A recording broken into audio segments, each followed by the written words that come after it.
Hey everyone, I'm just late night tonight, so I wanted to throw out a quick video for you. I'm going to answer what I think is a really important question.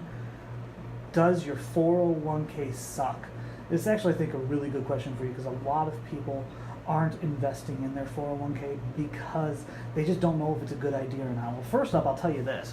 Your 401k is the best way that you can build wealth over the long-term plan. So yeah, you should be investing in your 401k. Real question is, do you have a good 401k or not? So I've been kind of thinking this through. A couple things. First, if you like what I'm going to say, please hit those buttons below. Hit the share, hit the like button. I really appreciate that. Three things you can learn from whether or not your 401k is any good or not. Third one is the most important, so please stick around for that. The first thing I want to tell you about your 401k is if you don't have a Roth option in your 401k, it's probably not that good of a 401k. Now, the Roth contributions might not be the best option for you, and if you don't know exactly what that is, it just changes the way the tax status is for those with a traditional 401k. You put the money in today, you get a tax deduction, you take the money out in the future, you pay the taxes. With a Roth, it's the opposite. You put the money in today, you pay the taxes, you take the money out in the future, you don't pay taxes. Your situation may or may not call for a Roth. It's a little bit different for each person, so you really need to know where you fall on today's tax, in your taxes today. But it's something you need to think about. If it's not there, whether it's right for you or not, it just means that your employer or your plan provider has been lazy. These things have been around since 2006 in 401ks, and you should have one. If it's not in your plan, you need to raise a fuss. You need to tell them they need to get you one.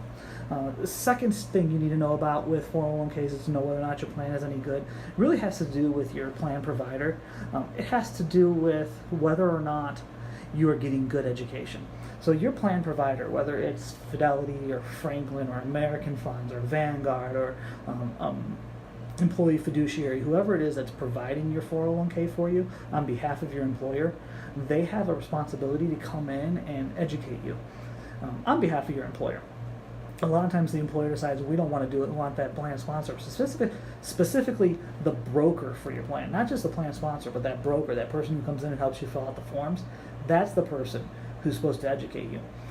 I've been in some terrible plans meetings before. I can think of the one in particular where the broker I worked with at the time, he read through the performance report. It was literally fund number 1 did 7%. Fund number 2 lost 3%. Fund number 3 gained 12%. It's probably a good place for your money to be. That's really what it was. So we got to the end, got finished. He left to go work with the business owner, left me behind to sign up the new employees for their plan. And one of the employees looked at me and goes, "Did you understand anything that he was saying?" And I said, "Yeah, I kind of get it. Let me explain it to you." But your plan sponsor should really educate you. If they're not educating you, you need to find someone that can help you understand what you're doing. All right. Third thing, most important by far, you got to get this. The fees. If you're paying too much for your 401k, you got a bad 401k plan. So please, please, please don't pay too much for your 401k. If it's expensive, complain. So how do you know? I'm going to give you some tips. The first thing you do is you find out what the administrative fees are, how much your employer is being charged to have the plan by the plan provider.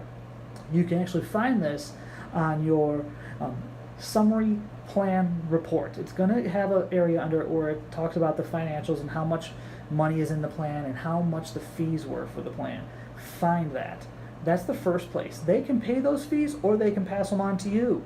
If they're passing them on to you, you need to know that you're paying them.